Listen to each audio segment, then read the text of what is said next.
And that's because he connected to voters in a way that they didn't. I was told by everybody, do not go to Iowa. You could never finish even in the top 10. And I said, but I have friends in Iowa. I know a lot of people in Iowa. I think they'll really like me. Let's give it a shot. They said, don't do it. I said, I have to do it. And we finished second. And I want to tell you something. I'm just honored. I'm really honored. And there's a reason his support collapsed in the final days. You look at all the entrance polls, people decided the last week, last 2 days, last day. They went to Rubio and Cruz. Donald Trump is the here today, gone tomorrow candidate for president. Fox News can now project that Donald Trump will win the Republican presidential primary. Because as entertaining as Donald Trump is a liar. And which Republican candidate has the best chance of winning the general election? Of the declared ones, right now, Donald Trump. Donald Trump, the billionaire real estate magnate, will win the South Carolina Republican primary. There's not going to be a President Donald Trump. CBS News is projecting that Donald Trump is the winner in the state of Florida. So here you have two sides within the same party battling over who's going to be right when this is all over.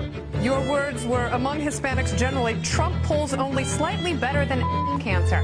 Well, I mean, at least it's slightly better, right? Trump claimed big wins in the South, a 22-point margin in Alabama, 14-point victories in Tennessee and Georgia, with tighter wins in Arkansas and Virginia. The RNC has booted National Review from co-sponsoring the Republican debate next month. This after the conservative magazine assembled a group of prominent pundits with a single goal: stopping Donald Trump. Donald Trump will never be elected president of the United States. He is not a typical politician. Fans were flooding Trump events, turning out in record numbers. People there were groupies. They would go to 7, 10, 15, 30 rallies. They'd travel around the country to see him. They would wait in line for 8, 9, 10 hours in the rain, in the snow. This evening, his last opponent dropped out. Trump is the Republican Party's presumptive nominee for president. Donald Trump is, in fact, the party's presumptive nominee.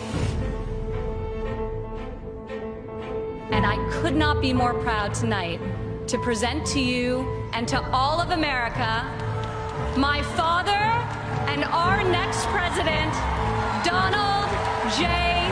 Trump. Our convention occurs at a moment of crisis for our nation.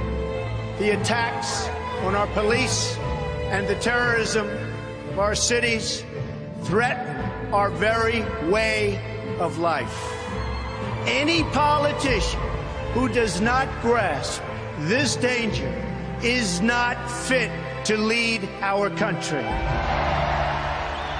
The crime and violence that today afflicts our nation will soon, and I mean very soon, come to an end. Beginning on January 20th of 2017, safety will be restored.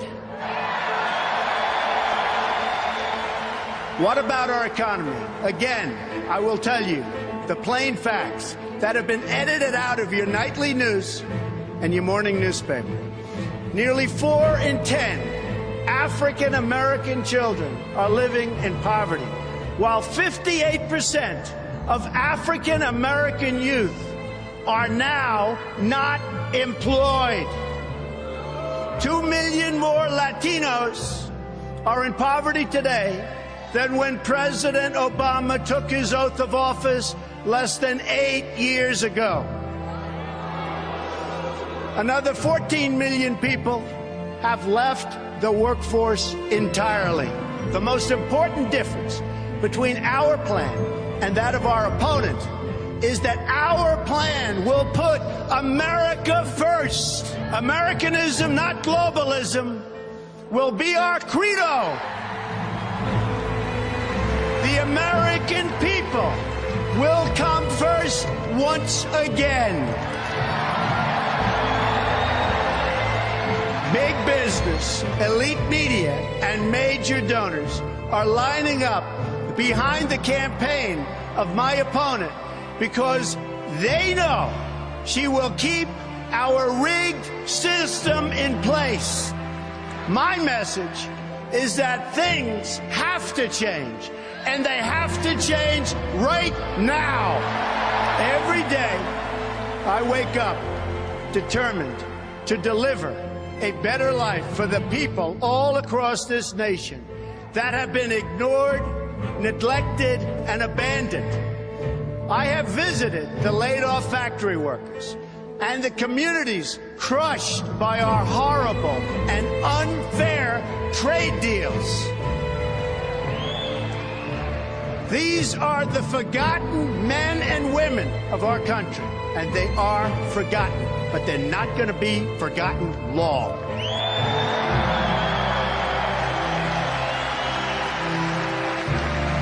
These are people who work hard, but no longer have a voice.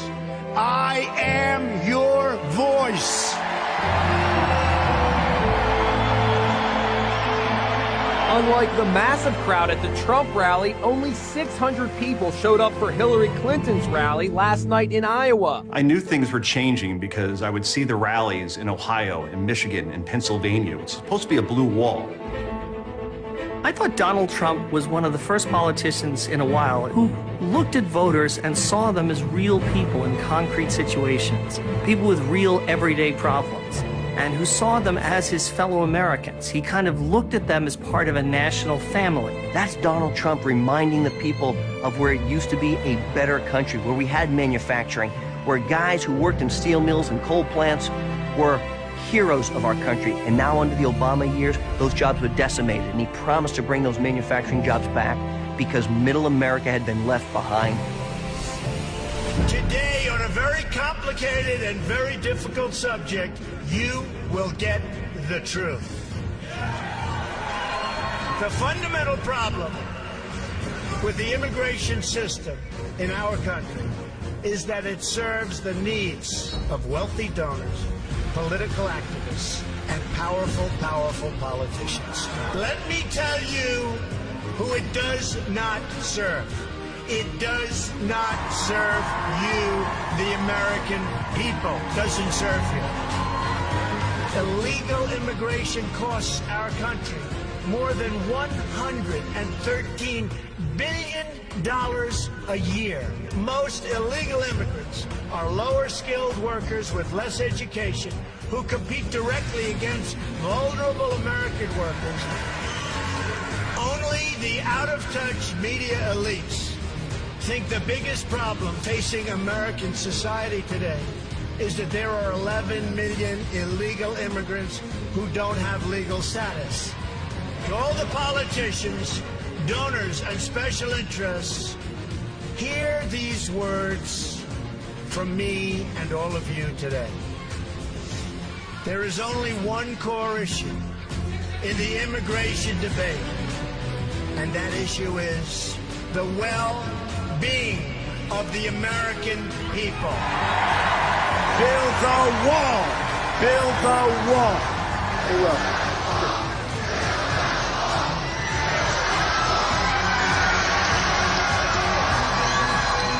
Oh, we'll build it. We'll build it. Who's gonna pay for it?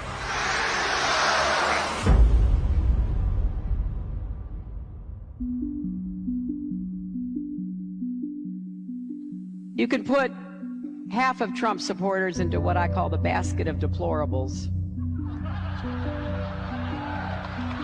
Right?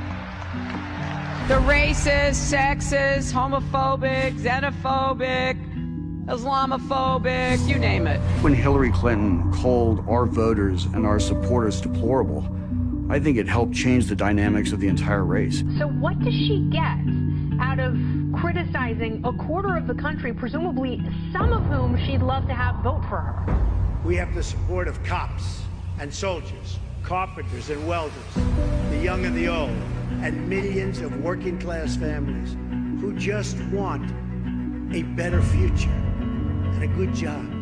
These were the people Hillary Clinton so viciously demonized. These were among the countless Americans that Hillary Clinton called deplorable. What Hillary Clinton has done here is she's created a community Our next guests are Trump supporters who are embracing the deplorable label. And we wanted to show everybody that we're not deplorable. We're normal, middle-class women. We don't win, we lose.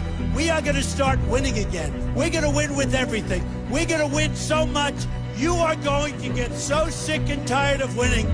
I say this kiddingly, but I love saying it. You are going to get so tired of winning.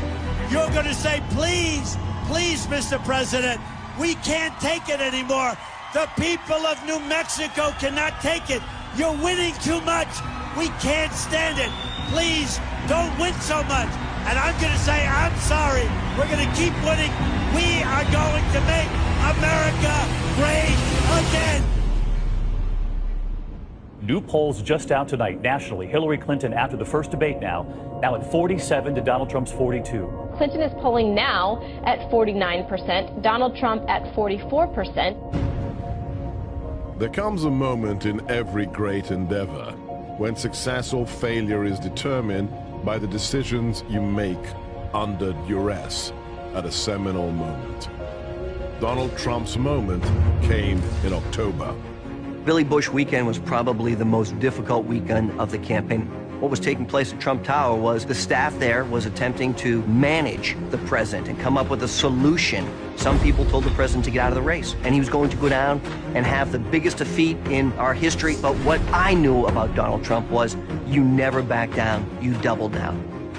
That 2005 Access Hollywood tape wasn't just lewd remarks. Trump was literally explaining a time-tested strategy for sexual assault. The swing voters have been these college-educated white women who went for Mitt Romney by 6 points, and in our last poll, went for Hillary Clinton by 25 points. They last night saw nothing to bring them to Donald. Could I just cut through? I have one thing to say, one thing only. And that is that this race is over. Basically, this was just going to be a coronation now for Hillary Clinton, and Donald Trump had no shot. An estimated 20,000 people turned out last night at a football stadium in Mobile, Alabama.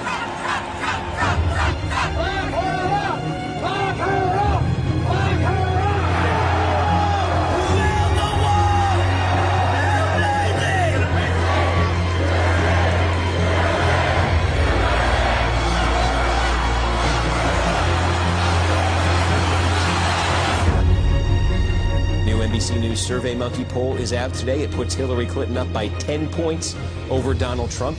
The first exit polls come out, and the margin is so bad that there's basically not enough votes left to go and make it up. We're going to lose everything. And in CNN, you can feel the jubilation that the reporters are having. You know what we haven't had in a presidential election in a long time? A real landslide. And I don't want to oversell this here, but at least right now, in this moment, we're seeing an interesting possibility in this presidential race. It was funny because when I saw Florida come in and they refused to call it for Donald Trump, I knew at that moment that CNN didn't want to call it because it would be the end of it all. The result of the election hasn't been officially declared yet, so I knew at that moment that the president had won.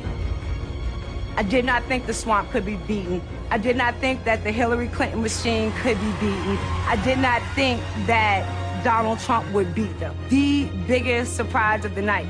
But if I had to say secondary to that, it would definitely be the response of all the pundits and the pollsters as they saw their whole brand just melt around them when they were proven 100% false on everything that they have been saying for the last 6 months. And all of a sudden, by 10:30 at night, I know Trump's going to be the president-elect of the United States. And I've got to go back on CNN, and it was an amazing feeling.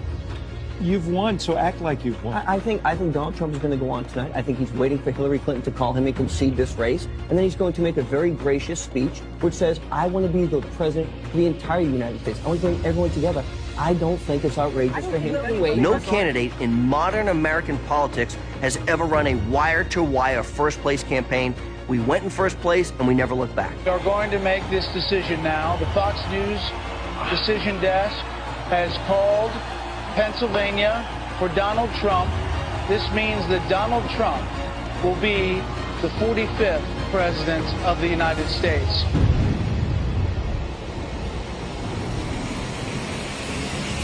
There are demonstrations in major American cities across the country tonight over the election of Donald Trump. Tens of thousands marched in streets across the United States on Saturday. Protests held in big cities such as Los Angeles, New York, and Chicago, but in Portland Saturday night, it turned violent.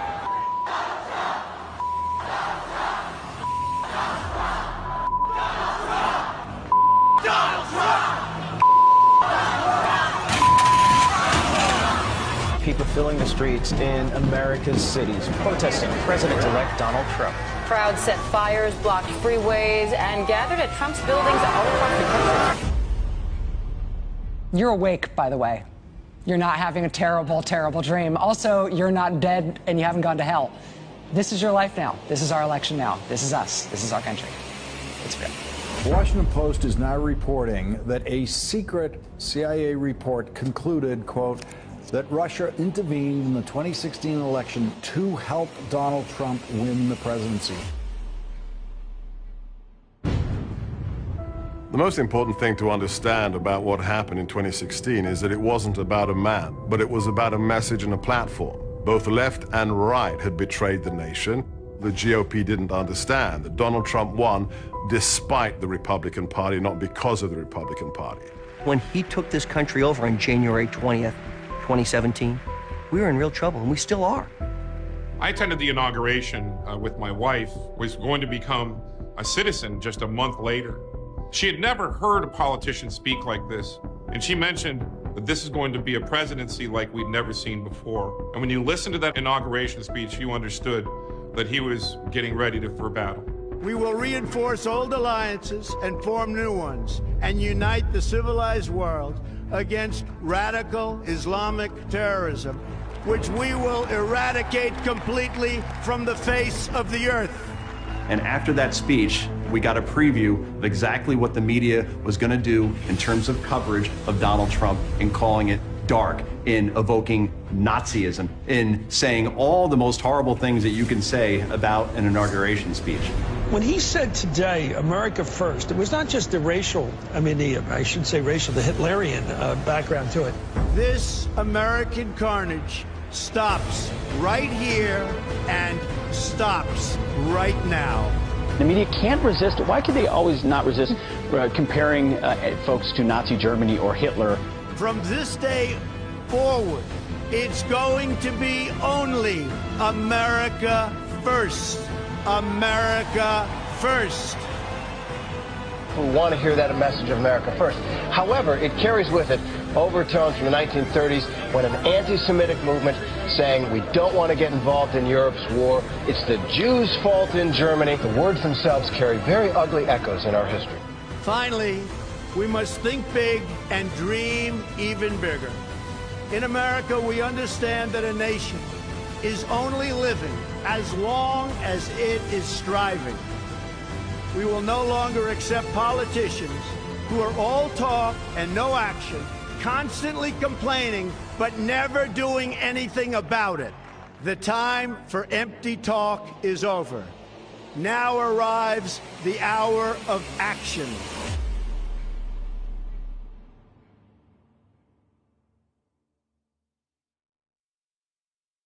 President Trump signing executive orders in his first few days in office. Just moments ago in the Oval Office, as he did sign two executive orders, one to officially ease the burden on Obamacare. American worker hiring freeze except the military. What does that mean, Mark?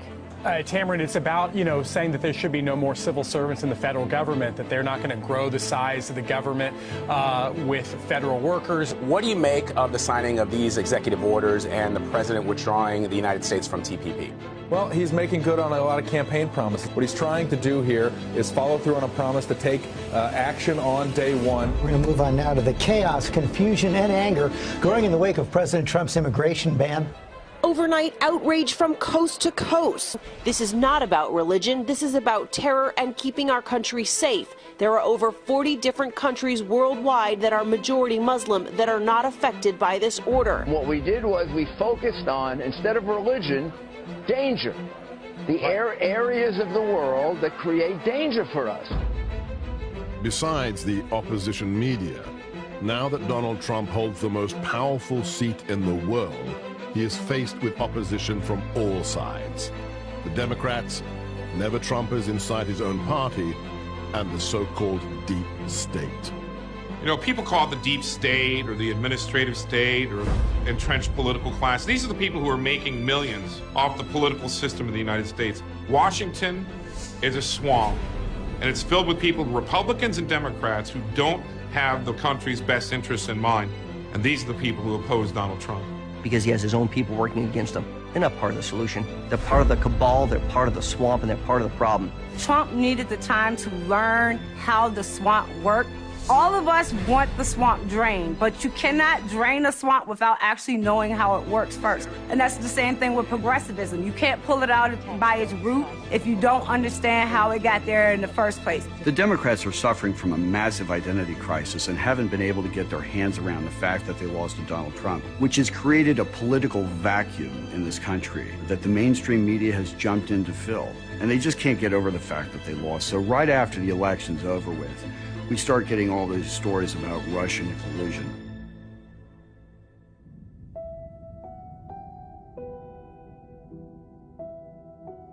We can't really see anything of collusion. We are at a point where many people in the American public see this investigation for what it is, a way to take down a president, and if it isn't collusion, they'll pivot to something else that has nothing to do with collusion, and the blind partisans, and particularly people in the media, will just run with that narrative.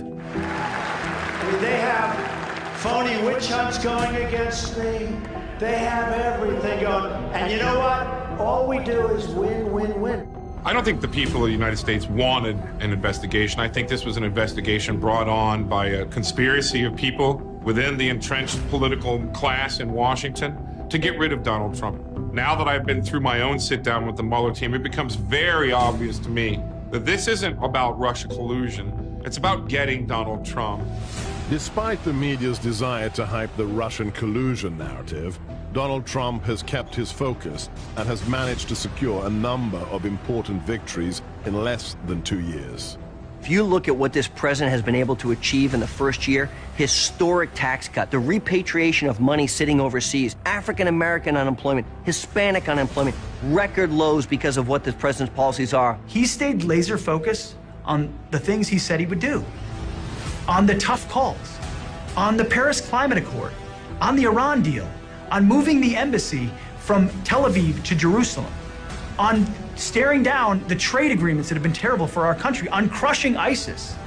People didn't understand the importance of small business in this country. For 30-some-odd years, nobody had really addressed the needs of these small business owners. Here we had an opportunity to make that change, and these small business owners needed that help to be able to actually make a change for their own businesses as well. Since the election, we have created 2.4 million new jobs.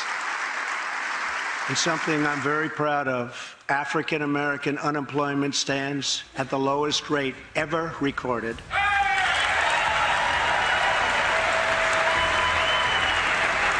Unemployment for Hispanics hit an all-time record low in June, and new polls showing that Trump's approval rating among Hispanics rising rapidly.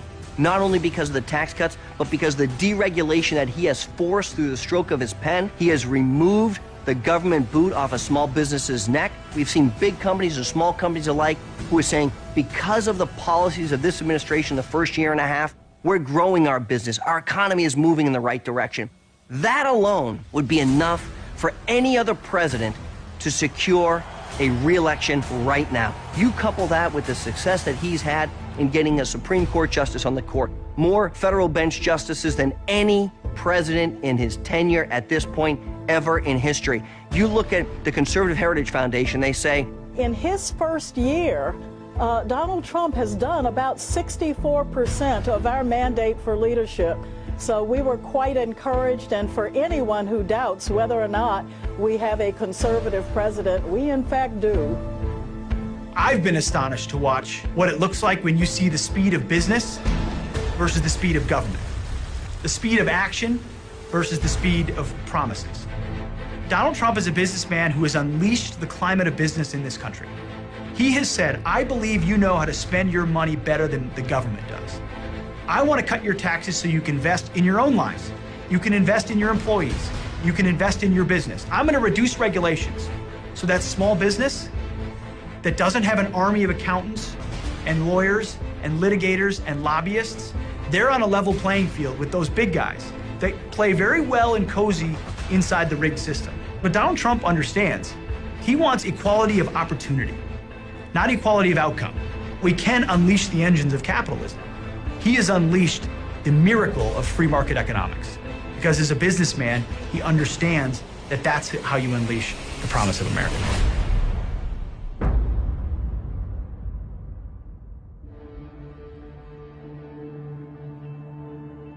Today, I want to talk about how to grow the African American middle class and to provide a new deal for Black America.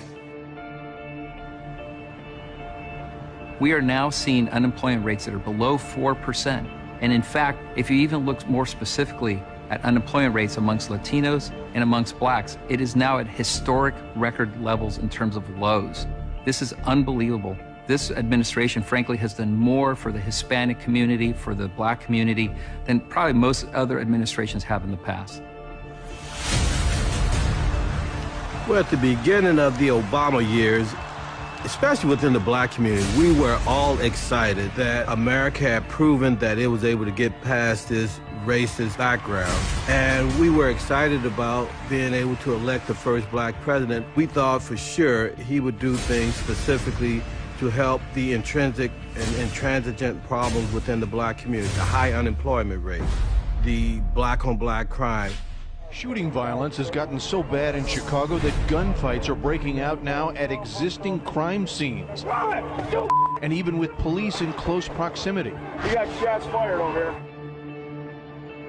And then as he got settled into office, the cloud of disappointment began to settle in within the black community. Members of the Black Caucus could not get a meeting with the first black president, never addressed the black unemployment rate, and that's when the bottom fell out of our support for President Obama. And one of the things, though, unfortunately, under the Obama administration, truly people believed that the American dream was dead. What the black community is looking for is a reason to change their habits. And I think that's part of the reason that President Donald Trump came onto the scene. Entrepreneurship. That's the bedrock, that's the gateway drug into the black community, is through our entrepreneurs. And if we make sure we have a vibrant entrepreneurship class within the black community, that's going to go a long ways to solving a lot of the turmoil you see in the inner cities, number one. Then number two, education. Because if you have a good education and you're optimistic and hopeful, now you go to school, get education, whether it's college or vocational, then you have a flourishing entrepreneurs class that has a job waiting for you. They need you because their businesses are growing so fast. But now what we're hearing again, that optimism is sky high. People are investing back into their businesses because they believe that the American dream is now achievable once again.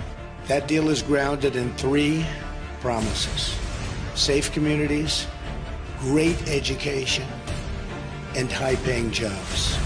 And the moment you reach out to them and you start taking them seriously as businessmen, you're going to see actual conservatism come into the picture, actual ideas come into the picture. I will also propose tax holidays for inner-city investment, a new tax incentive to get foreign companies to relocate in blighted American neighborhoods, and they will do that. It will be worthwhile. It's called incentive. They will do it. Uprooting progressivism and getting it out of our country so we're not on the brink of democratic socialism. I will produce, and I will get others to produce, and we know for a fact it doesn't work with the Democrats. There's a lot at stake at this moment right now, and if Donald Trump chooses capitalism and chooses that fight at this moment, I think you change the entire trajectory of this country for what progressives have done the last 100 years.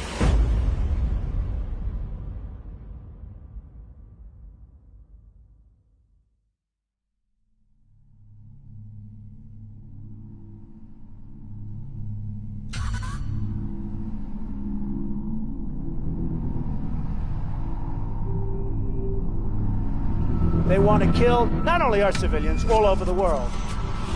And it's going to be stopped. It's going to be stopped. Somebody criticized me the other day because they asked me what I'd do, and I said, I'm going to bomb the shit out of them. It's true. I don't care. I don't care. They've got to be stopped. The most underreported story of 2017 was the decimation of the caliphate that is ISIS in Syria and Iraq. 98% of that caliphate has now been destroyed. President Trump, as a candidate, said that we'll bomb the hell out of them, and he got ridiculed for that. Well, where are we now? We see a caliphate that's decimated, yet most people wouldn't even know that 98% of that caliphate is destroyed because simply it's not being reported.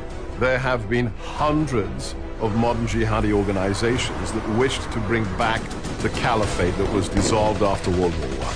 But every single one of them failed. All of them failed until a group called ISIS reestablished the caliphate.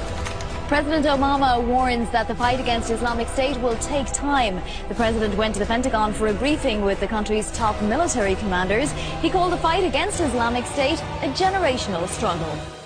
This will not be quick. This is a long-term campaign.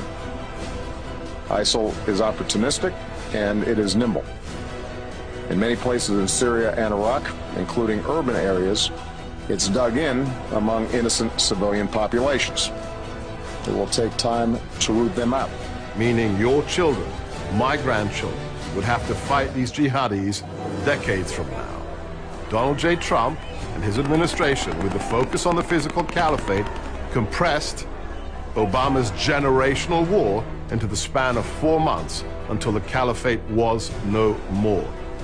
We've made tremendous strides, obviously, in Syria with ISIS. We've taken back virtually all of the caliphate, all of the land. Same thing in Iraq, and we're making tremendous strides. It's sort of the unwritten story right now. President Trump praising the news that ISIS has lost 98% of the territory it once held, with half of those victories coming since he took office. Just last year, ISIS controlled an area in Iraq and Syria the size of Ohio. Look at that on the map. Take a good look at it. And now we're going to show you what exists today. This is the remaining strongholds that are there, a small area along the border. So, big accomplishment. I'll never forget seeing the black flag of ISIS fly over Fallujah, Ramadi, Samarra, other towns that Americans had fought to liberate. And when we saw that, the images were jarring, but the response was infantile. Barack Obama called them the JV team. In January, President Obama told the New Yorker magazine's David Remnick that ISIS, which was then still considered a part of al-Qaeda fighting in Syria, was like a JV basketball team. We're not here to play games. We're not here to build schools. We're not here to hand out soccer balls. We're here to put a rifle round between the eyes of ISIS, to drop a Moab on their face and make sure they never come back to this earth. And here we are now, and the ISIS caliphate has been destroyed. That's the kind of leadership I want, is a commander-in-chief laser-focused on destroying the enemy. Where are the front-page headlines? Where are the deep-dive stories about the lives that were saved? Where's the talk of the courage of Iraqis, of Kurds, of Syrians, of Americans, putting their life on the line so that ISIS dirtbags can be put into the dirt? Of course, those stories aren't told, because those stories would amplify the success of a commander-in-chief that this media hates.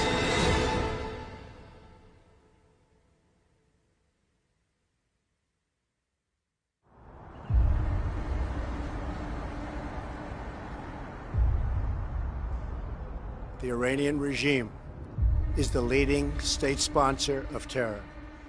It exports dangerous missiles, fuels conflicts across the Middle East, and supports terrorist proxies and militias such as Hezbollah, Hamas, the Taliban, and Al-Qaeda. Therefore, I am announcing today that the United States will withdraw from the Iran nuclear deal. The Iran deal is another example of the president making a promise. He said that this is the worst deal in history, that we're going to get out. Barack Obama was more than foolish. He was reckless, ideologically reckless in America's security in pursuing that deal. They were foolish enough to think that if we gave the Iranians billions of dollars of pallets of cash, the Ayatollahs over there the radical Islamists would give up their nuclear weapons, stop their ambitions to chant death to America and wipe Israel off the map. Except everything we've seen since we signed that horrific deal is they've only funded their military operations more. They've only exported more Islamic terrorism in the region. They've only sought to expand their influence, undermine America, and undermine Israel in the process. And thank God, we have a president who stepped up and said, that's not a deal worth making, let alone a deal worth keeping. America will not be held hostage to nuclear blackmail. We will not allow American cities to be threatened with destruction. And we will not allow a regime that chants death to America to gain access to the most deadly weapons on earth. Today's action sends a critical message. The United States no longer makes empty threats. When I make promises, I keep them. The new provocation from North Korea, what could be the most dangerous yet, a new missile launched being called a breakthrough, a successful test of an intercontinental ballistic missile, possibly capable of reaching Alaska. North Korea's official statement celebrating the launch, promising to root out what they see as the U.S. threat. If you remember August of 2017, we were on the verge of World War III. North Korea was lobbing missiles over Japan, was threatening Guam, had nuclear capabilities, and the president said that Kim Jong-un and the North Korean people will be met with a fire and fury like the world has never seen. The United States has great strength and patience, but if it is forced to defend itself or its allies, we will have no choice but to totally destroy North Korea. The media was apocalyptic, said you can't speak to North Korean leaders like that. You can't use that sort of language. You're going to get us into a war. And instead, it was a language, it turns out, that Kim Jong-un actually understood. And he began to acquiesce, and he began to stop testing missiles. North Korea will not find security and respect through threats and illegal weapons. We will work with our friends and allies to stand up to this behavior, and we will redouble our efforts toward a more robust international non-proliferation regime that all countries have responsibilities to meet. They accelerated toward a nuclear bomb under the Obama administration because they saw it as their opportunity. Ironically, that's the #1 issue Barack Obama said he was handing to Donald Trump to solve on the world stage. And what has President Trump done? He's forged a path to solve it. But he didn't play by the consensus games of Washington, D.C.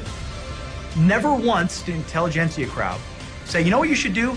You should tell Kim Jong-un fire and fury is coming his way. You should tell Kim Jong-un he's going to get a bloody nose if he tries it again. You should ramp up troop deployments, ramp up military exercises, maximize the pressure, utilize China to put pressure on North Korea. And here we are. We're getting actual action on the Korean Peninsula. And now we have all sides talking, and people are talking about Donald Trump, of all people, winning a Nobel Peace Prize. Republican Congressman Luke Messer launching an effort to nominate President Trump for a Nobel Peace Prize. That could end up being his legacy. That could end up being his biggest accomplishment as president if he is actually able to denuclearize the Korean Peninsula.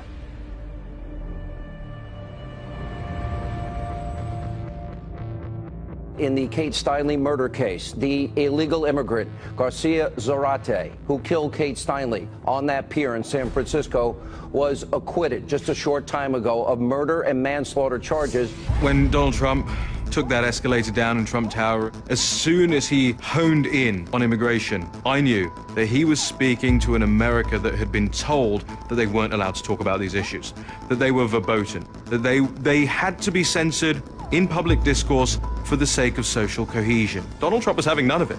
Donald Trump stood on that stage and said some of the most extraordinary and true and revelatory things about mass migration. But I speak to border guards, and they tell us what we're getting. And it only makes common sense. It only makes common sense. They're sending us not the right people. It's coming from more than Mexico. It's coming from all over South and Latin America, and it's coming probably probably from the Middle East. Let me tell you something the mainstream media will never tell you tonight. It was San Francisco's sanctuary city policies that killed Kate Steinle. Our campaign was outlined immigration, and that means stopping illegal immigrants from coming into the country. The notion of a wall on the southern border, which had been proposed years before that the Senate had voted on, including Hillary. You know, secure our borders with technology, personnel, physical barriers if necessary. Was now a controversial idea. It's absurd.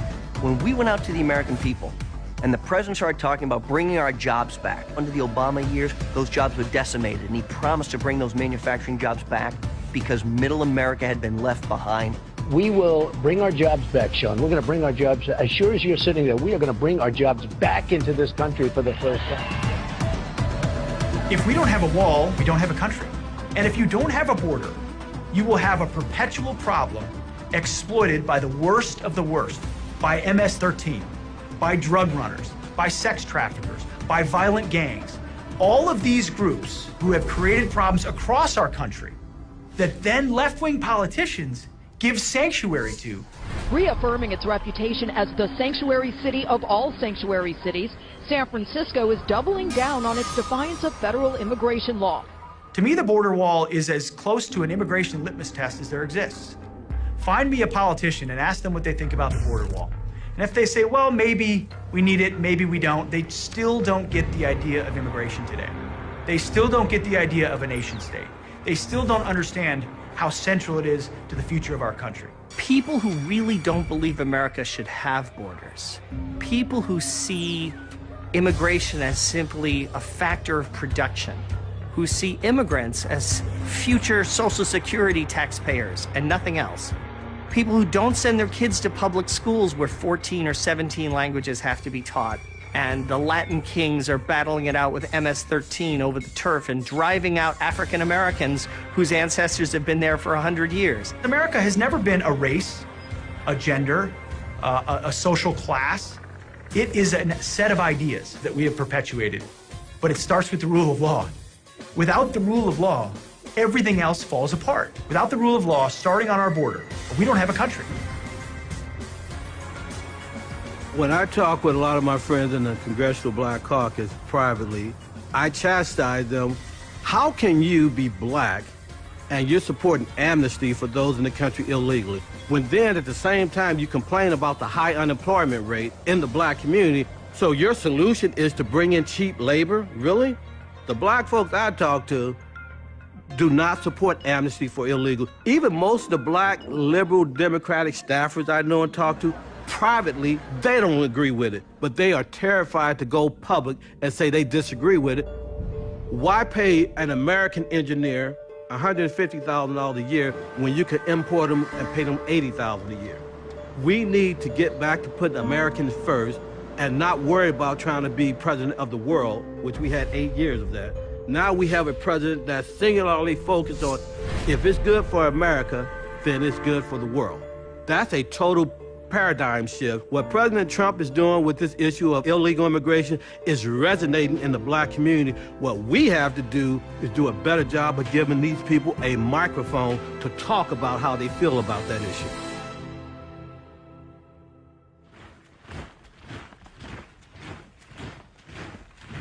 I don't believe there's a bigger geopolitical issue that threatens American security directly than the rise of China. America is the most powerful nation the world has ever seen, on every metric. Nevertheless, there is one nation that has both the desire and the potential to displace us. They see their culture as better than anybody else's, and they see the last 100 years as an anomaly, as a humiliation by the West. What we have today is a modern-day economic superpower. The Chinese today are becoming more communist. They're becoming more oppressive at home. They're becoming more expansionist internationally. China's goal is to diminish the United States at all costs because China's rise and ultimately China's world domination is to make sure that the United States is defeated. And they're doing everything in their power by using information means as well as supporting America's enemies, stealing America's technology. The amounts that have been stolen by the Chinese have just been extraordinary, in the trillions of dollars of valuable U.S. technology. And they're using that technology to build up their military as well as their diplomatic, economic, and intelligence infrastructures. Once you work in the White House, once you have access to the intelligence that the most powerful intelligence community in the world can provide, you tend to see things differently. I came to realize that the only truly strategic long-term threat that America faces is, in fact, from China. China has a plan to displace us by the 100th anniversary of the Chinese Communist Revolution in 2049.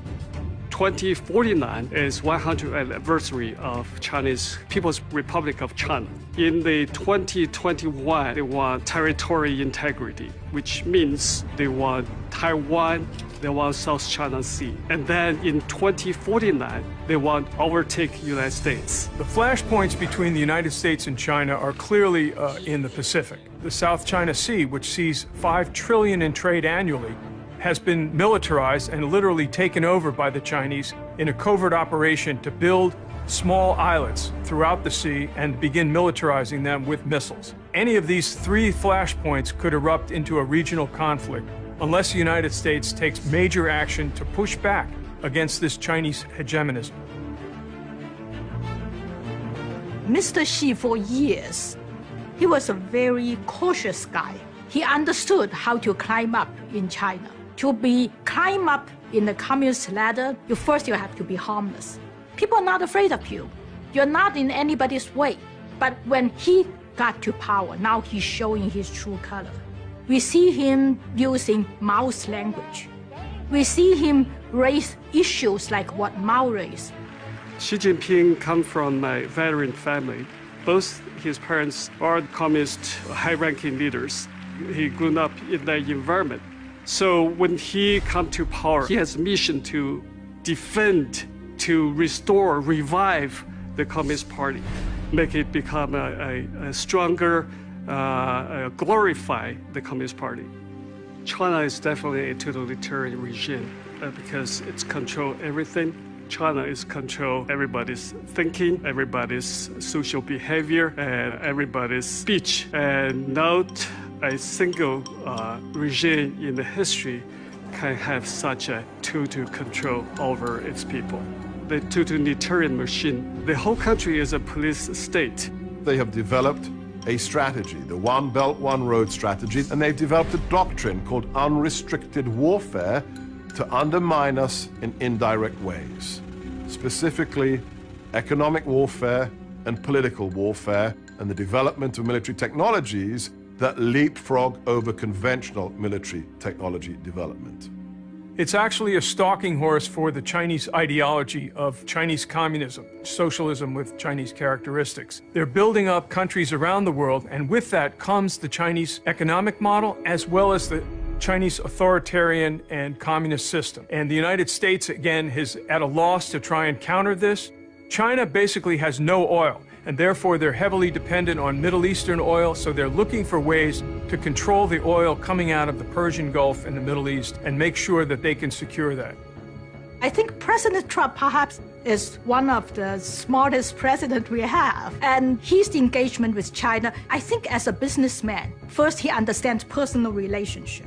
He made President Xi said one thing, is that the United States of America have 1,000 reasons to be friendly to each other, have 0 reason not to be friendly. Actually, we have plenty of reason to be not friendly. But President Trump established a personal relationship. In the Chinese politics, if you have a personal relationship, you can always, have some leeway. On the other hand, if you don't stand firm for your national interests, they despise you. So actually, President Trump won a lot of respect from the Chinese leaders and Chinese people. We've lost 70,000 factories since China joined the World Trade Organization. And you've seen that, you've heard about it. 70,000. The World Trade Organization, another one of our disasters. But this election, The American people voted to end the theft of American prosperity.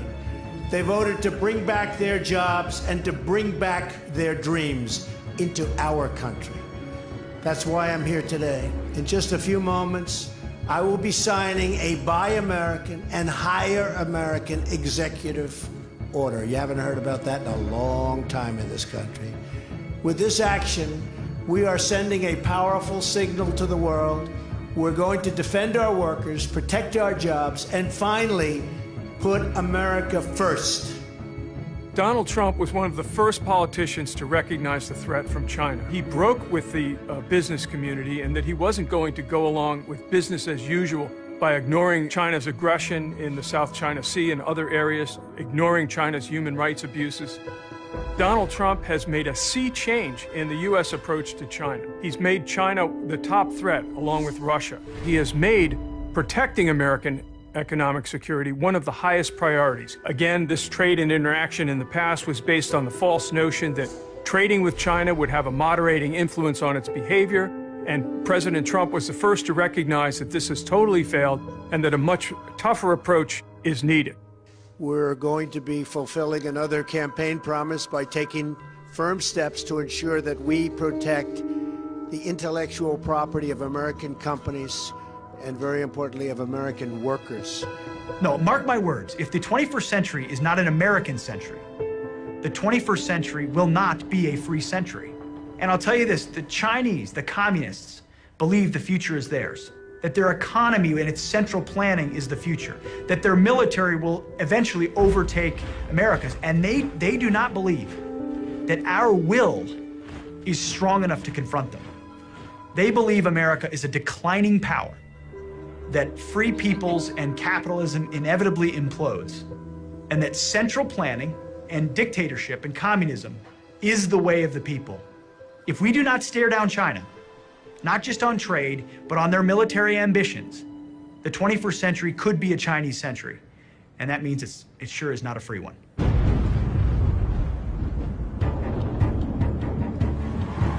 The deplorables know that they've been doing the heavy lifting for a long time. They're the guys from the small towns across America whose parents have the 9-to-5 jobs, make just enough to get them off to college, but infuse in them the values that matter the most. Love your country, be willing to fight for things greater than yourself, earn a paycheck because there's dignity in work, and raise a family that perpetuates that into the next generation that loves America. So the deplorables said, the way I give to my country is to give the way the previous generation did. In November, we have so much actually at stake, so much to lose. The Democrats, they actually are saying, vote for us and we will raise your taxes. What can you do but raise taxes? You're used to hearing the Democrats say, vote for us, we'll give you free stuff here and free stuff there. Our small business owners right now, their optimism is sky high because they believe that these are the tax cuts that they're going to be facing in the future. But I'll tell you now that we're hearing a little bit of concern now because they're asking the question, what happens if they go away? You raised the issue of taxes. Trump raised that issue. Let's talk about it. What's too high for the top personal rate? It's not about a number. That's what negotiations are all about. What rate? Yes, we are going to end these. We'll come up with that rate, but it'll be a damn lot higher than it is right now. This is Armageddon. Is 50% obviously too high? Look, there was a time in a very prosperous America where the top marginal rate was well above 50%. Previously, you'd been asked if a 90% marginal rate is certainly too high, and you said no. So how high are you willing to go? Not one Democrat voted to cut taxes. Not one. And just as I promised the American people from this podium 11 months ago, we enacted the biggest tax cuts and reforms in American history. The November 2018 elections are absolutely critical to see this president's agenda continue to move forward. This election, if it is an election about the success that our country is facing, Donald Trump wins and the Republicans keep and expand their majorities both in the Senate and the House. If this is a localized election where the Democratic candidates are running away from Nancy Pelosi and the leadership of the Democratic Party, then the Democrats are going to do very well. We have come up with a lot of solutions, but we have Democrats that don't want to approve anything because that's probably, they think, bad for the election that's coming up. What Democrats are very good at doing is they go into their districts, they campaign and say one thing, they come to Washington, D.C., and they do the exact opposite. That's what is on trial. That is what we are talking about in the November election. Donald Trump is definitely on the ballot in every race across the country. You're either with an agenda, a reform agenda of Washington that is with the people to make government smaller and more effective and to return more money to the pockets of the American taxpayer, or you're with those in the Beltway that want to grow government, grow the size of its regulation, and to keep imposing itself on our lives. Tell me what the Democrats are running on. What's their platform relative to the black community? Just think about the impact of voting Democrat and having several prominent black liberals chairing major committees. If you don't think elections matter, all I say is when you wake up this morning, think of Chairman Maxine Waters chairing the Financial Services Committee. That should scare you to vote Republican right there. I don't think there's been a midterm election this important in my lifetime because the Democrats want to take us back to taxes and to the regulatory state and largely the politicization of everything, okay? One of the reasons the economy is doing well now is because the president is getting the boot of government off the necks of business people and farmers and people that make things, grow things, and build things. And the government released its gross domestic product report for the second quarter this morning. It showed the U.S. economy grew 4.1% from April through June. That's the best showing since 2014. The Democratic Party of America have wasted the first year and a half of the Trump presidency attacking him on nonsensical issues because they think, firstly, they control the media. They think, secondly, they control the culture. And so their ideas will pervade, their ideas will filter down necessarily no matter what. They don't rule the roost. They have no answers. So they resorted to racist and xenophobe and all these other things. The Democrats have nothing to run on in November. What platform do they have? Are they going to vote on let's bring ISIS back? Let's get rid of the 5 million job bonuses that have been created by the tax reform? Shall we not build the wall? They can't run on this. The 2016 election was a peaceful political revolution, and it was historic. I have a whole list of accomplishments that the group behind me have done in terms of this administration and this Congress, but you've heard it before. We are making America great again. But 2018 is even more important than the election of the president. The whole Make America Great Again agenda relies upon 7 more years of this administration being able to bring us back to where we should be. So yes, without a doubt, this election cycle is about the highest stakes possible for our nation. There is a lot at stake in November for the American public, and it really comes down to one question, which is, who do you actually best believes deserves to make the choice for you? Do you make the choice for yourself, or do you allow the government to actually make the choice for you? 2018 is another election about Donald Trump. What they want to do is shut up the deplorables. They want to shut you up because you know what? They're scared of him. They are scared of what he's done. They're scared of the economy that he's created. It scares them that our allies in the world love us and trust us more than ever because they were supposed to hate this president, according to the elite media. They are terrified of President Trump because they're terrified of you and your values. There's a new Gallup poll that shows President Trump's rating are on the rise, and 90%, in fact, of his party supports the president. That's the second highest rating in modern history for the GOP. What is glaringly obvious is that the left and the opposition party in the media, they do not have any answers against the Make America Great Again agenda. They don't have any policy solutions. They know that Trump is on the rise out there in the polls because he's doing what he was elected to do. He's delivering jobs, he's securing the border, even his foreign policy, probably the greatest foreign policy we've seen in decades. 2018, therefore, represents a vote for Donald Trump or a vote for impeachment of Donald Trump, because they cannot defeat this agenda at the ballot box. Impeach 45! Impeach 45! If the Democrats win the midterms, they are going to go after Donald Trump for impeachment. The only thing they can run on is hatred and the impeachment of the president. It is a foregone conclusion that if they lose the House and the Senate impeachment proceedings will begin almost instantly. We have some real big issues that we're going to be losing on. One is infrastructure, which was another big campaign promise. Building the wall is going to be imperiled. And depending on what happens in the Senate, the whole judicial nomination could come to a complete and grinding stop.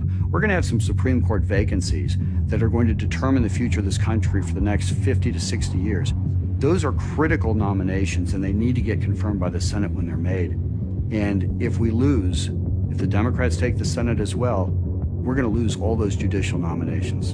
And that's why we must do everything in our power to block this appointment. Let's take a page out of Mitch McConnell's book and not have a vote on this until the midterm elections. If they take the House, we will have a divided, impotent government where nothing gets accomplished.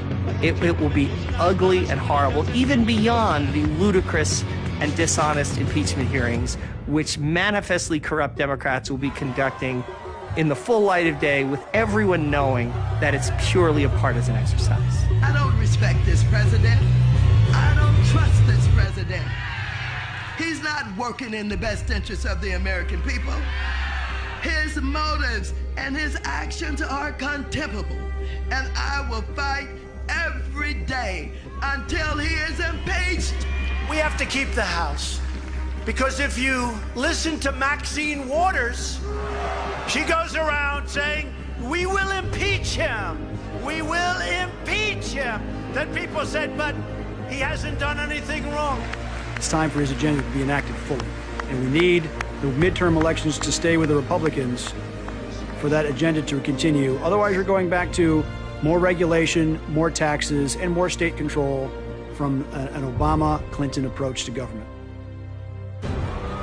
Going out in 2018 is like going out in 2016 or going out in 2020.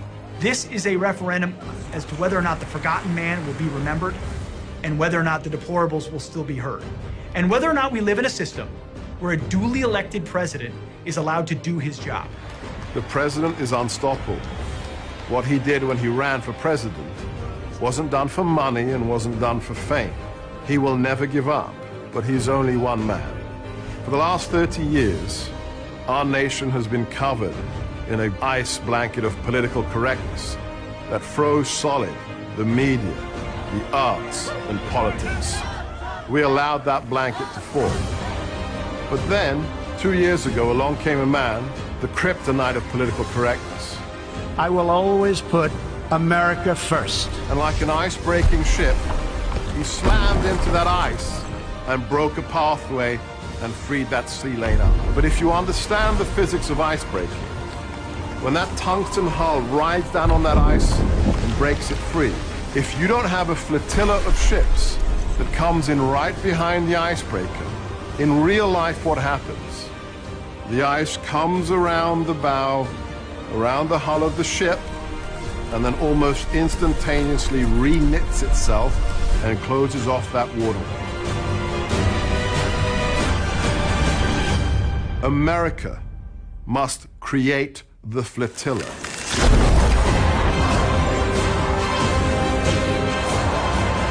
Every single person who is proud of what has been achieved must come to be part of that flotilla and to be what the military calls a force multiplier for the president. The stakes of the next election are even bigger than the one that changed the face of the nation